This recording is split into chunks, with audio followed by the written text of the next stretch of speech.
Anong ganap sa mundo ng showbiz?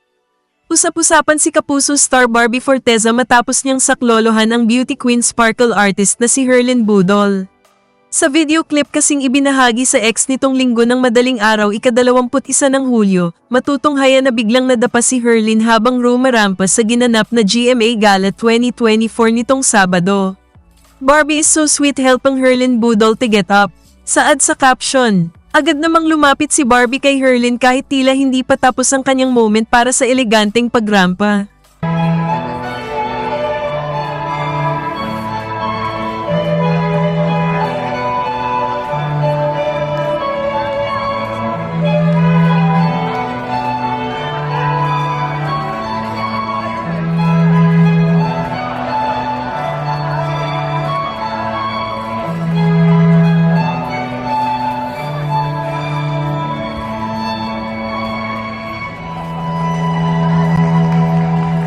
Gayunman, sa kabila ng nangyari, hindi naman daw nasaktan si Herlyn ayon sa kanyang social media post.